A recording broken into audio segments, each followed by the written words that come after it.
Pada zaman dahulu, di sebuah desa yang dikelilingi hutan lebat dan perbukitan hijau, hiduplah seorang pemuda tampan bernama Jaka Tarub. Sejak kecil ia kehilangan kedua orang tuanya, sehingga tumbuh sebagai anak yatim piatu. Namun ia dikenal rajin, pemberani, dan sering berburu untuk memenuhi kebutuhannya.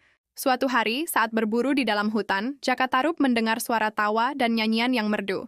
Ia mengendap-endap mendekati sumber suara, dan betapa terkejutnya ia melihat 7 bidadari turun dari kayangan. Mereka mandi dan bermain di sebuah telaga yang jernih. Keindahan itu membuat Jaka Tarub terpesona, namun rasa kagum itu berubah menjadi niat. Dengan hati-hati, ia mencuri salah satu selendang yang tergeletak di tepi telaga. Selendang itu adalah milik bidadari bernama Dewi Nawang Wulan. Ketika waktunya pulang, 6 bidadari lain terbang kembali ke kahyangan. Namun Nawang Wulan tidak bisa ikut terbang karena selendangnya hilang.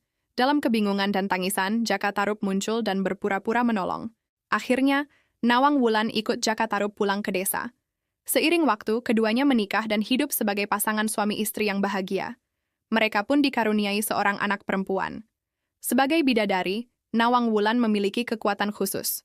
Setiap hari, ia memasak hanya dengan sebutir padi, namun bisa menghasilkan nasi untuk seluruh keluarga. Namun ia berpesan pada Jaka Tarub, "Jangan pernah mencoba membuka kukusan nasi ini.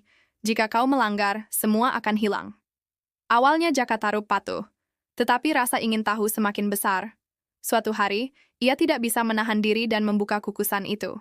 Ia terkejut melihat hanya ada sebutir padi di dalamnya. Saat Nawang Wulan mengetahui rahasianya terbongkar, kekuatan ajaibnya lenyap. Sejak saat itu, ia harus menanak padi seperti manusia biasa. Beberapa waktu kemudian, Nawang Wulan menemukan kembali selendangnya yang disembunyikan Jaka Tarub. Hatinya hancur karena menyadari kebenaran.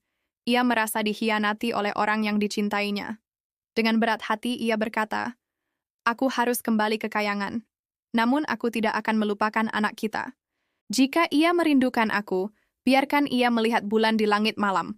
Aku akan datang dalam mimpi-mimpinya." Setelah mencium anaknya, Nawang Wulan terbang kembali ke kahyangan, meninggalkan Jaka Tarub yang menatap penuh penyesalan. Klik subscribe Dongeng and Hikmah Nusantara. Tekan like and share agar kisah ini jadi pengingat banyak orang.